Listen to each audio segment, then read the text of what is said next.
it's just this way I think. But like I'm talking like the little two-stroke engines are so easy to rebuild, right? What do you only need fuel, air, and spark to get a two-stroke to run.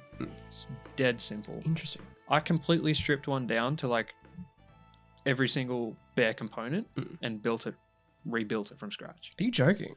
No, How much time did it take you? It took me 4 hours. So it's not that long. No. Is it difficult?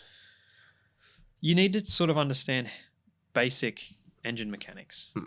And like, okay, well, I need to put gasket stuff here to make sure this seals correctly. Then you've got to understand how the piston and rings interact with the cylinder and do it all in the correct order. Then you've got to make sure you pre-oil things. Always pre-oil your piston and cylinder.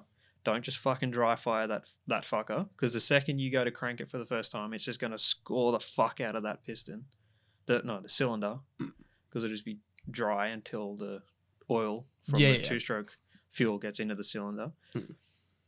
So yeah, pre-oil, and then you got to make sure all of your exhaust outlet and your carbureted air and fuel mixture inlet, they're all free of debris. You get a little bit of sandpaper and you score out any old debris. I was putting a new piston and cylinder in this one, so I didn't have to worry too much. But my mate who is like does this crazy, he's got like hundreds of chainsaws, like a shed completely full of restored chainsaws. He's like, oh yeah, just get a bit of sandpaper and just pre-score the cylinder to help with oil flow and all sort of stuff. So I had a lot of help from him. Shout out Clint.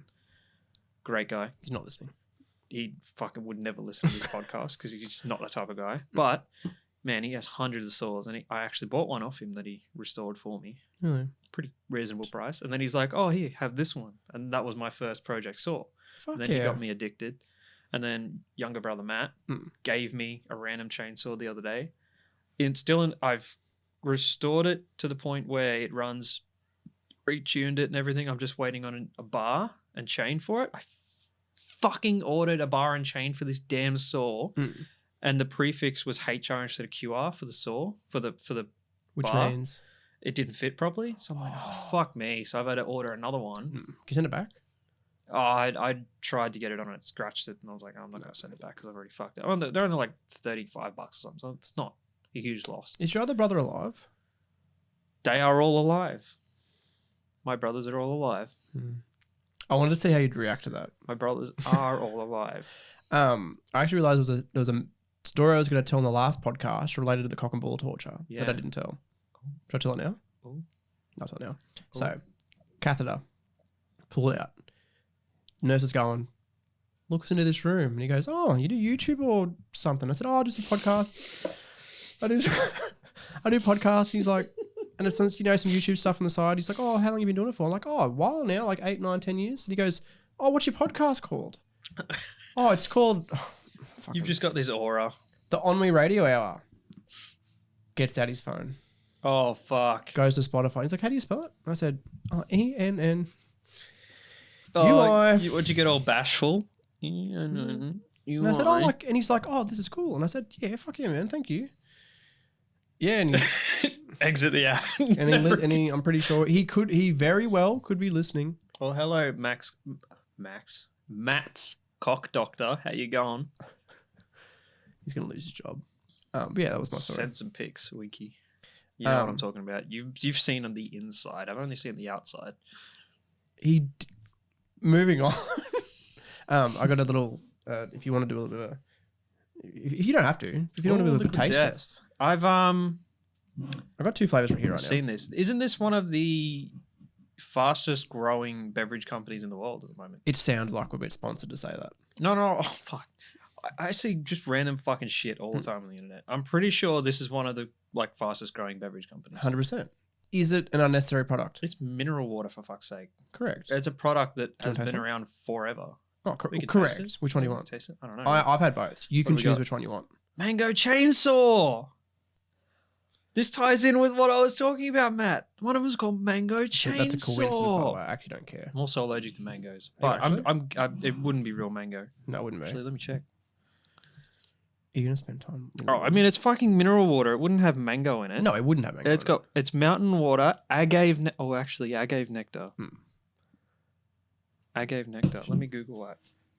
That may be something I'm allergic to. The only reason I'm bidding on the podcast is because I want a sponsor. You want a sponsor? To clarify, we need a sponsor. Agave nectar. All right. Find out with me, everyone, if I'm allergic to this. Wait, I should say, does it have fructose? Because that's what you're allergic to. It contain fructose. Pretty sure it does. Does it? Fructose.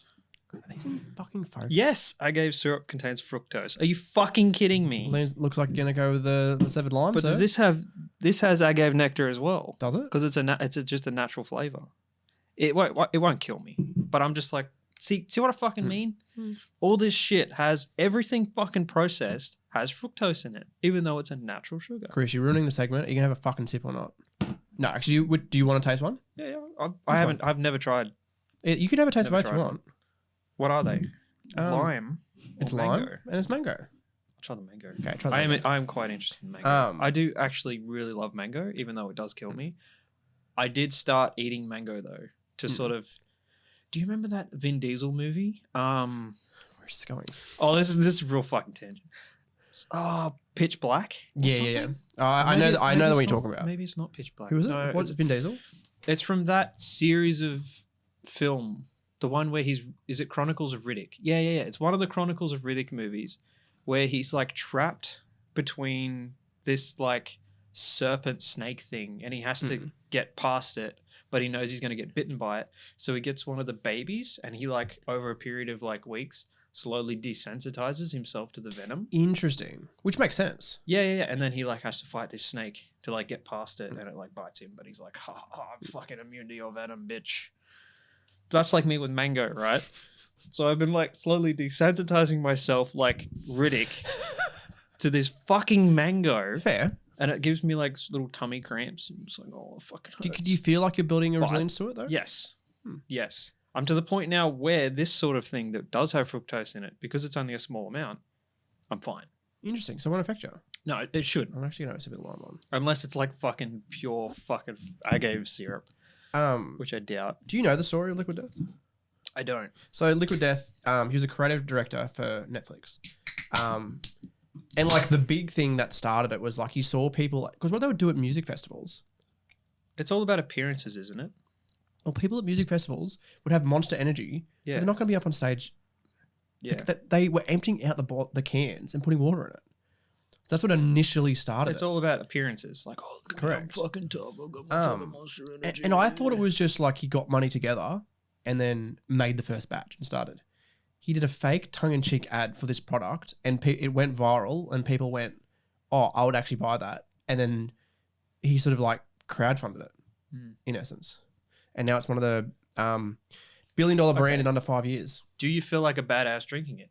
Like Liquid Death. But like, as so many people have said to me, it's an unnecessary product. Sorry, first impression. And guess what? I'm still going to buy it. Actually smells pretty good. How's it taste? Like water with a little hint of mango. You want to taste the lime? But it's got like that citric, because it's got like acid in it, right? Correct. Yeah, you can taste the little acidic. I actually have another one. Is that right? Yeah, it's like mango-y. This is better than that. The mango one's better than lime. Yep, I think so. Have you had the lime? No. The lime. Try the lime. Yeah, $1 billion company now. Still nice. See, I actually prefer the lime. Interesting. $7 for two? Probably because I don't assume the citric one would. Oh, sorry, the mango one would have that little acidic taste. Yeah. But lime, you're expecting it.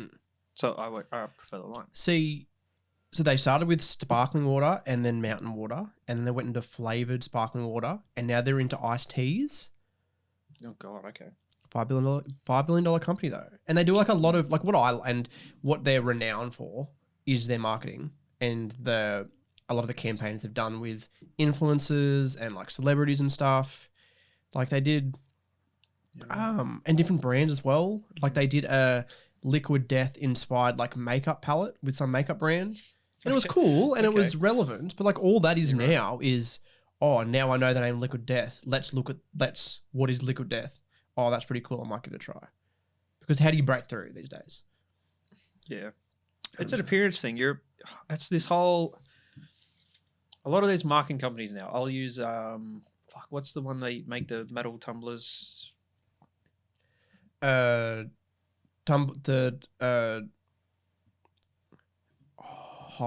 flask. Is that what you're thinking of? Yeah, the metal ones. Is that what they're called? Oh no, I know what you're talking about. People fighting over them, like they do exclusive releases and all this sort of shit. Fuck, how do I not remember this? Metal tumbler. It's Stanley. Stanley, yeah. That's the one. The whole Stanley Cup craze. That marketing genius that did the whole, revived the whole Stanley brand. Start releasing exclusive colors for exclusive collabs. That's what we're doing these days. So these companies are like, get a mundane as fuck thing like water. It's literally fucking sparkling mineral water. Sparkling water. And we'll just put some flashy colors or, oh, look, it's an exclusive flavor and it's like an exclusive can or an exclusive size and people just go crazy for it because it's the whole fear of missing out thing. The whole FOMO, like, oh, I have to get it because if I don't get it now, I might not get it again because it's exclusive. But like, why is Supreme one of the biggest clothing brands in the world? But it's water. It's the same thing though. But like, yeah, it's just something basic. But as long as you do limited drops or limited quantities, even though there's no reason why it should be exclusive or limited, it's water or clothing. Like they can make as many of that shirt as they want. But we're only going to make 1,000 of them. Do you know why I called our clothing label Ennui Ltd? Why? Because it was going to be one, and you know, it's on the back burner for now. I might eventually make it into this. Yeah. LTD, limited time drops. Yeah, and there would be stuff that would be Ennui 365 available all the time, but Yeah. there would be certain stuff that is LTD. Hey, I mean, I've fallen for it too. This whole limited drops thing. I've fallen for it. But from a supplier's perspective, you're getting paid for it to buy the product. You're not holding inventory. Yeah. And I've seen a lot of places doing like, oh, a limited drop, but it's a pre-order. So they have zero fucking... There's no risk. There's no risk. They only produced exactly how much they've sold. But isn't that smart? Oh, yeah. From a business standpoint, fucking oath, it's smart. Good on them. 100%. But I mean, it's... But I do think that if you get to a level where it's like, we need to sell products that you do hold inventory for. Do you know what I mean? Yeah. Well, I mean, like, oh, fuck. Okay, say you want to buy... I'll use this as an example. This jumper that I bought weeks ago because it was in a previous episode that was released weeks before this one, right? Not today. I wanted to buy a knitted jumper, right? You go online, you look at all the brands online, and it's like, okay, they're all similar prices, but how do I know the quality is there? You want to physically see the product before you buy it. Most places these days don't have storefronts on all these online stores. But the ones that do have storefronts, they've only got limited quantities of things in their brick and mortar stores because, you know, you can't have fucking everything that the retailer has in each store. But I prefer to buy things in person than online unless I am assured of the quality from a specific brand. Well, when I think about like the Supreme example, older company, legacy company, that... You know, they've obviously now, people buy anything that's Supreme. Because the quality's there. But I'm thinking like, okay, they've always done this model, the limited time drop model. Yeah. It's a streetwear brand. People would not just automatically go and buy a Supreme shirt for the sake. There's probably people, but if you look at the median, probably not heaps. So like, take me, for example. I'm not the type of person that would buy a Supreme shirt. No. But if you went to TK Maxx here in Australia, for example, that sells, let's just say hypothetically, and you saw a Supreme shirt there and you're like, oh, I might wear this. If it was a reasonable offering, like for a reasonable price and the quality was there, then sure, I would. But then you might buy that and go, oh, this is actually pretty good. I actually like the Supreme brand. I'm going to buy one of their shirts in their next drop and pay 3 times as much as you did for that original shirt that was secondhand. Definitely not something I would buy online for like full price. No way. I think it's harder and harder these days to build goodwill with your customers, especially new customers. Yeah, it's hard finding brand loyalty. Yeah, with clothing brands and that are that sort of upper market clothing. But I also prefer higher quality clothing because I'm sick of fast fashion. All of these poor quality shirts that, you know, you get maybe, I don't know, 40 wears, 50 wears out of, and then they're literally just falling apart at the seams. I bought a really nice, after Sam Hyde released his documentary on iDubbbz, I bought the shirt that was related to it. Mhm. Pretty cool shirt. Sitting up there. It's my bed shirt now because the quality is shit. The print has faded. And it's like, especially like, it's a whole different relationship when it's a brand to when it's a creator that you're supporting. Yep. And you buy one of their pieces of merch and it's like, this really hasn't lasted the test of time. And now I'm probably not even, and I actually think it stops you even maybe enjoying their content as much because it's like, I know it sounds stupid to go, oh, I bought a Sam Hyde shirt and it wasn't that good quality. I probably don't like him as a brand anymore. But it's true. So many people would do that to so many different creators. That's the whole Mr. Beast thing. Like the Mr. Beast burger. A lot of controversy there. People bought the burger, associating it with him as a brand, and the burgers were really lackluster because, you know, he didn't directly control that. No, you know, the production of those burgers. But everyone assumes it's the Mr. Beast burger. Because it was a fucking ghost kitchen. Stupid. Yeah, it's terrible. Well, not stupid, but like good in concept, terrible in execution. That was terrible. Feastables, the first launch of it, people hated the chocolate. They say the new Feastables, because it's a whole brand new recipe. They changed the whole thing. Right. Do you remember how it was like one big block when you originally bought it, for example? Yeah, I had like one square and was like, nope, gross. Was it a square? Or was it one big bar? I don't know. I can't even remember. It was from what I remember, it was terrible. And I could be wrong. Listen to an interview with him. They did the bar, and it was just a bar. Okay. And he's like, he didn't realize that the most popular chocolate these days are in squares because of the way people eat chocolate and the way people consume that sort of product. Yeah, you don't sit down to eat the entire bar in one sitting. No, 100% not. For a big chocolate bar, you might have a quarter of it maybe in a sitting. But now he's changed that. So the way the bar is actually made, it's all a box now. Yeah. Maybe next episode we should try a Feastables bar and see if it's actually any good. Okay. It's coming out of my fucking pocket, cunt. So okay. Change of pace. What is your favorite type of chocolate? Before we move off chocolate. Ferrero Rocher. Oh. Okay. Or Lindt. Lindt. Right. Lindt? Is that how you pronounce it? Lindt. Yeah, I find it too sweet. Really? Yeah. And it's too sweet. Now, what do you like? What's your favorite? I'm a maybe like 60 to 70% cocoa. Not quite like dark chocolate, but not dark chocolate. Oh, Toblerone as well. Toblerone's one of my favorites. That's all right. A little bit of nougat. It is, isn't it? Wait, is it? Yeah, it is. Is it nougat? Is it? I don't know. Ludwig. Do you know Ludwig, the streamer? Australian? No, American. This guy. Fuck. That guy. Oh, yeah. So he released a video called I Started the Biggest YouTubers to answer this question. It was just about talking about like how many channels are like over 10 million subscribers that none of us have heard of. Yeah. And there's a lot. Weren't there quite a few Indian YouTube channels? Oh, that yeah, are, like correct. massive that like no one in Western. But even Western ones. Yeah, okay. There was one that he showed, and the video is called I built 5 secret rooms for Ronaldo. The soccer player. Building 3 secret rooms for Ronaldo because he is my hero and I want to do something special for him. So I'm building him a secret Lamborghini, a secret soccer field under the pool, and so much more. But there's a problem. The world's best police officer is a huge Messi fan. So if we go to this guy's channel, by the way, today, and I don't want to hear that. I survived Ronaldo's house tour. Ronaldo is missing. I saved Ronaldo. I learned extreme camouflage to hide from Ronaldo. I asked Ronaldo for a house tour. 1 versus $100 million secret room. I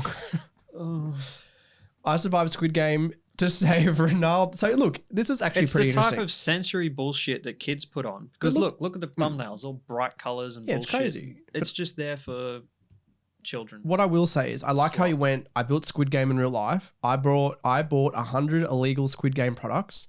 I learned extreme camouflage to escape Squid Game.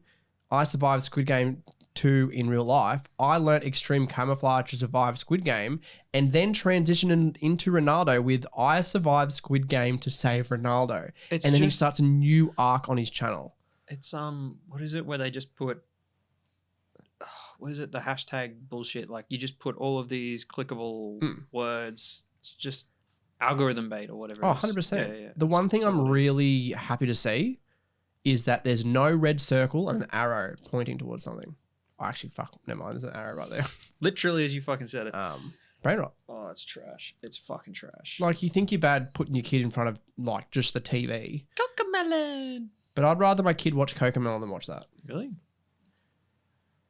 I'd rather give my kid a notepad and a pencil. They're going to fucking shove the pencil up their nose. Cool. Actually, do you know what I would put on for my It's kids? a learning experience for them. If I was a parent right now, I would go, hey, mate.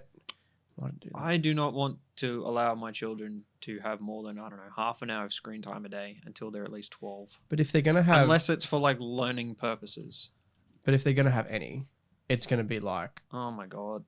You're going to get in There early. is nothing you'll do in life that's more challenging, difficult, and rewarding than being a parent. Thank you, Dr. Jordan B. Peterson. Wow. Um, Get him in early with the red pilling. exactly. Fuck. I was on the phone to my girlfriend the other day, and she said, and was a legitimate concern. She said, "I think you're putting the podcast before me." And I told her, "Fuck yeah, of course I am. Why would I put a relationship before the one thing that makes me happy?" Priorities. Correct. 100%. Hustle. Bitches. Have you been going to the gym? Yeah, I go to the gym. How's it going? You know, I go to the gym. Yeah, I go to the gym. I go gym. Yeah. I go on my days off. How's it been? Good. Consistent? I'm currently bulking. Mm. I put on 6 kilos in the last 4 months. Have you thought about going to McDonald's and eating a lot of McDonald's and dirty bulking? No. It'd just make me feel like crap. Your body is a temple. You eat good food, you feel good. I would not feel good on McDonald's. No, good point. GYG? Have you had GYG yet? No. Get a burrito on the way home. Say, Lauren, look, I know we're going out for dinner. Oh, sorry. Lance. We'll save that. Lance, we'll I know do we- a GYG podcast one day on location. Mukbang. Yeah. We can actually, this. Me trying it for the first time, you getting kicked out because you were banned from all locations. That'd make a great podcast. Look, just to preface this joke, Ben used to make jokes on the podcast about me being a pedophile all the time. Ha ha, very funny. One of my other mates, Tyler, makes jokes about me being a pedophile all the time. And he made one the other day about... Tyler, the creator? Well, no, not the... Yes, Tyler, the creator. Let's go with that. And he goes, remember when you worked at GYG and you messaged me and said, these little Mexican kids just aren't the same? Was that it? That was it. Oh, fuck off. It was funny. Is it? These kids, these little Mexican kids just aren't the same. To be a pedophile for. The same to what? What are we comparing them to? I'm at a loss. Give me a like on the video if you know what I'm talking about. I've never worked in hospitality. Actually, no, I did work in hospitality. You did. You worked at the Asa House. No, I didn't. No, you didn't. No, I didn't. Wrong one. Wrong one. I'm now brand loyal to Asa House. Shout out to them. Shout out to a random little cafe in our hometown. Fuck oath. Best scone in Scone. Don't ever do that to me again. Best scone in Scone. Do you know? So I read no, I didn't read. I don't read books. I listened to Atomic Habits, as an audiobook, building habits, blah blah blah, and using a lot of the not rules, a lot of the strategies that he introduces. The way I've got myself to exercise, I'm not going to the gym at the moment. It's just like I find it hard with time, making myself go, blah, blah, blah. Exercise bike out there, put it over in front of the TV and watch something. Kegels. And you know what I've been watching? You could be doing it right now. I could be doing it right now. Do you know what I've been watching? What I've been doing my Your ride? DDT yoga? No. I'm on the bike. Why would I be watching the deep? First of all, it's DDP yoga. Diamond Dallas Page, former WCW World Heavyweight Champion. Fuck. I'll flick on the TV. I don't know. You could be watching Zumba Mums or something. No. Fuck knows. I flick That on the could get you TV going. and I'm watching recaps of the United States version of Big Brother and how certain people won that season of the show. Crazy, right? Oh. Now, did you ever watch Big Brother when you were younger? Yeah, I think I watched the Australian one. Australian one, and most of the ones in the world, shit. Because what is it? You play the games, you might get immunity, blah blah blah. The fans vote, yeah. Oh, this person slept with such and such. Exactly, it's stupid. I'm just gonna sit here. American version's different. Fuck me. So the first season of the American show, it was the same thing, fan vote. Yep. Season 2, they introduced head of household. So what they would do is they would play a game. The winner of that game would get head of household, who gets to choose the 2 people nominated.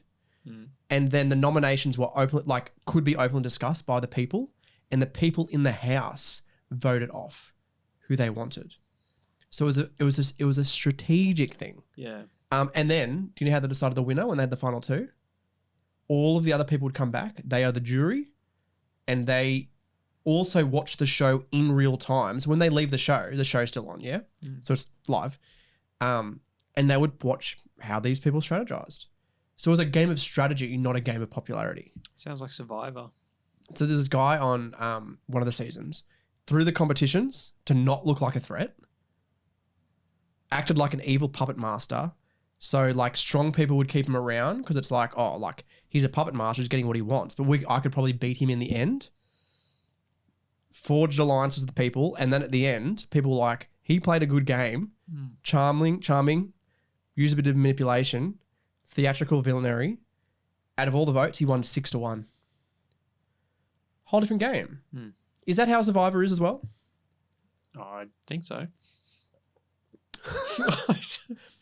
Like that's a show that I would actually like watching it. It's just so much more interesting than going, oh, who was the hot blonde girl who people like to vote for on the show? Like the fact that there's like that's a show that I would love to go on and like use actual strategy and like psychology and like working and working with people. Fuck, I'm actually sorry, a bit tired. Am I boring you? No, you are boring me. Yeah, You're the one telling the fucking story. I don't know. But it's so like that. Is that a show that you'd watch? No, Really? I don't watch reality content. But even if it's like it's all about strategy and like the psychology of people see, and how people work. it's just the people that get drawn to be in those type of shows. They just disinterest me. I think you could say Even if you had one really good character, like you're saying, I feel like the rest of them just ruin it for me. some of them were good though too. Some of them had good strategy.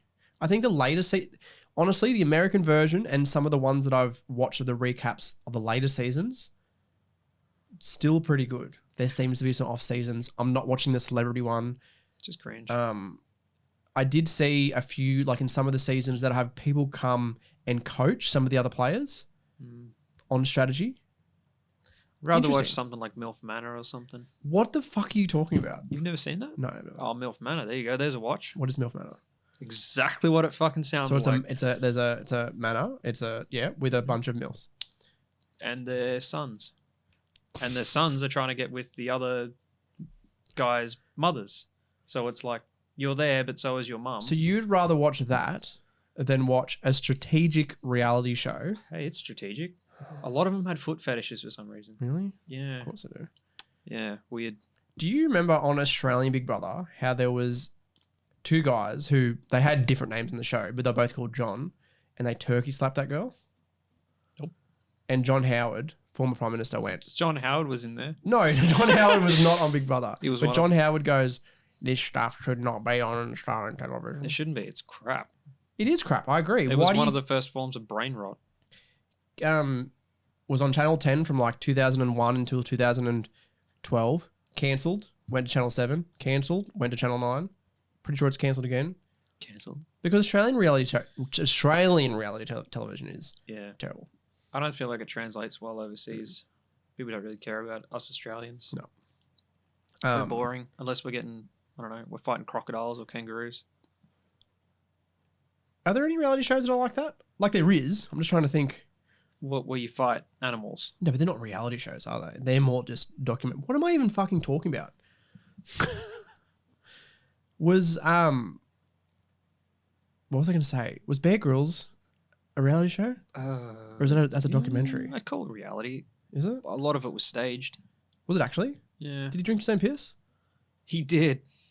Even though he didn't fucking need to. That is very odd, actually. That's just for the shock value. I feel like a lot of it was staged. You think? Yeah, I think so. To finish off our episode, and this is, I actually don't know if I've told you this. I've applied to several reality shows in Australia before. Would you watch Matthew Winter on a reality show? If I would watch you on like Fear Factor. Would you? Would you watch me on what's that show? Dating and Naked? What is it? Naked on the Beach? Naked and Afraid. Naked and Afraid. What's the one where it's like dating and you're naked? I could go on Married at First Sight. Married at First Maths. Yeah. The thing is, if I went on any of those shows, I would play a character, 100%. Oh yeah, you'd have to keep yourself sane. Exactly. I'm Matthew Winter, and I have a masturbation addiction. And It's all a bit. no, but I don't want to get kicked off the show though. Just I'd go to the yeah. producers and go, look, I know the game you're playing.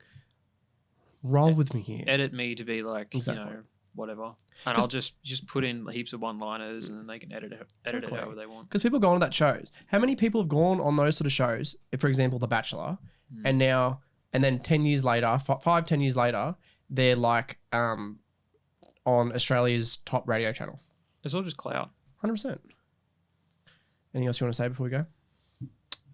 Oh shit. I hadn't prepared anything. Oh yeah, I bought an engine yesterday. Liquid Dents. I was going to tell you before we started recording the podcast. I bought an engine yesterday. Is that what you wanted to say as the last thing you say on this podcast? Nah, I bought a 253, a Holden 253 iron line engine. It was pulled out of a Jeep for some... A Jeep? It was... Yeah, Holden engine pulled out of a Jeep to then put back in my old Holden. Why? Go figure. I got some work to do on it. Yeah. But it's all there. Give us an update next episode. When we record soon. See if it fucking runs. See if it runs. Thanks for listening, guys. Liquid Death. That's actually pretty good. I like the main going. I mean, I probably wouldn't buy it. Wouldn't you? That's you can say that after the recording. Sorry, he wanted that fucking Liquid Death money. That's crazy.